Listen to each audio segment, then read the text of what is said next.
गेल्या 5 वर्षांपासून प्रशासकाच्या हाती कोल्हापूर महापालिकेची सूत्र आहे। प्रशासकाच्या हाती सत्ता असल्याने कोल्हापूर शहरातील समस्या या काही सुटलेल्या नाहीत।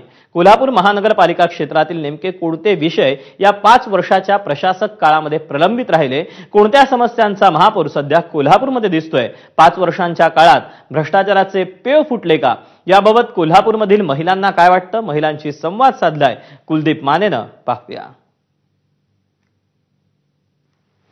राज्यामध्ये लवकरच महापालिका निवडणुकांची घोषणा देखील होऊ शकते।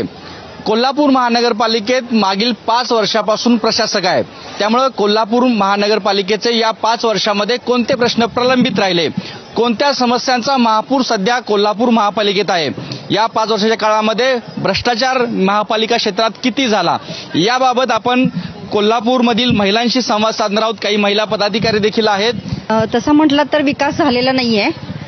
जे जनता आणि नगरसेवक जे मागण्या करत होते त्या मागण्याचा पुरेपूर फायदा झालेला नाहीये आणि पूर्ण शहर म्हणजे अगदी ह्याच्या गटरमय झाल्यासारखं झालंय आणि त्याच्याकडे कुणाचंही लक्ष नाहीये आणि प्रत्येकाला असं वाटतंय की आम्ही काम करतो। प्रशासन असं नेहमी वाटतं की आम्ही कामात आहे। प्रत्येक ठिकाणी रस्ते खोदून ठेवलेले आहेत, रस्ते करायचे आणि 5 मिनिटात लगेच ते खोदून ठेवायचे, जेणेकरून त्या रस्त्यावरती येण्या जाणाऱ्यांची एवढी त्रेधातिपट होते। नवीन लाख रुपयाच्या गाड्या घ्यायच्या, त्या गाड्यांचे शॉक ऑब्झर्वर, त्या गाड्यांच्या टायरी पूर्ण खराब होतात आणि फक्त ह्या रस्त्यामुळं। नाही, कोल्हापूर ऐतिहासिक शहर आहेच, मात्र ह्या जे काही गेली 5 वर्ष झालं प्रशासनाकडे सत्ता आहे, मी म्हणणार सत्ताच म्हणावं लागेल, कारण का आमचे नेते एवढ्या जिद्दीनं निधी मंजूर करून आणतात आणि निधी ही लोक खर्च करतात। प्रचंड मोठ्या प्रमाणामध्ये भ्रष्टाचार वाढलेला आहे। कोणतंही काम या 5 वर्षामध्ये जे काही केलेलं आहे निष्कृत दर्जाचं केलेलं आहे, कुचकामी प्रशासन आहे। खरं म्हणजे ह्या प्रशासनाची इन्क्वायरी लागायला पाहिजे। आता परवाच तुम्हाला बावड्यामध्ये वेगवेगळ्या ठिकाणी बॅनर लागले होते, असे कुठे बॅनर लागले नसतील एवढ्या मोठ्या प्रमाणामध्ये भ्रष्टाचाराच्या आरोपाचे। आणि जे आता नावं घेण्यापेक्षा 1 नंबर पासून अगदी खालीपर्यंत प्रत्येकाची इन्क्वायरी लागली पाहिजे। पूर्वी कारभारी नगरसेवक असायचे, आता हे कारभारी प्रशासन झालेलं आहे। आता तरी एक महत्वाचा या शहरामध्ये प्रश्न गेले 2 वर्ष गाजत होता, केशवराव भोसले नाट्यगृह जे कुणीतरी जाळलं।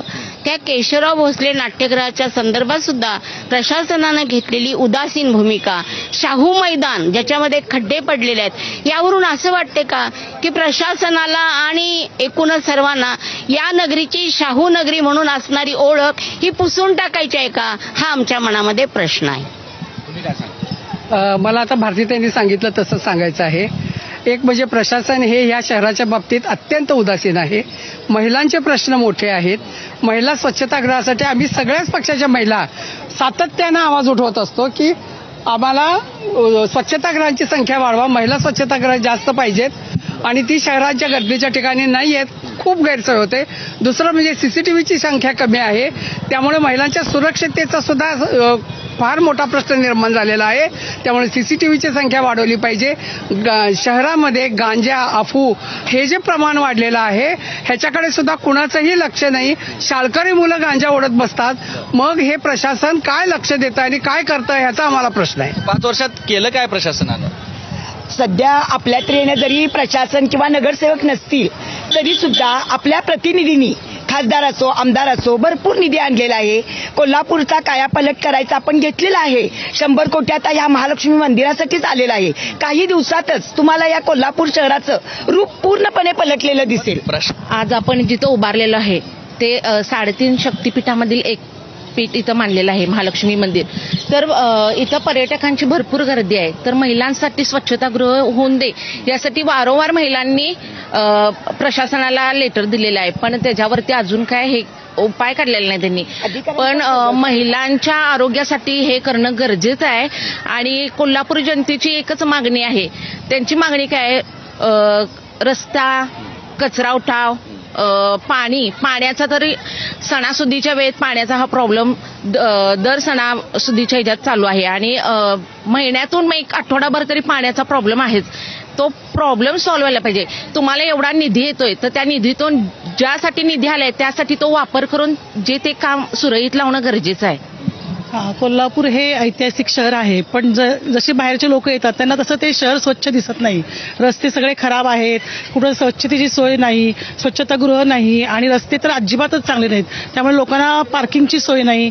त्यामुळे मला असं वाटतं की सगळीकडे स्वच्छता होऊन आपलं ऐतिहासिक शहराचं नाव राखावं आणि वरून जो निधी येतो त्याचा योग्य वापर व्हायला पाहिजे आणि ताबडतोब त्याचा करण्यासाठी सगळे आमदार वगैरे प्रयत्न करत आहेत.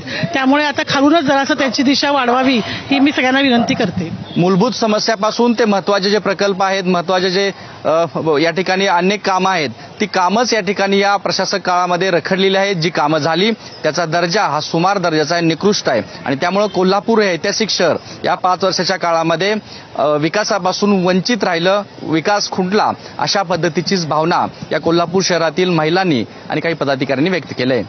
कॅमेरा पर्सन निलेश शेवाळ्यासोबत कुलदीप माने, एबीपी माझा, कोल्हापूर.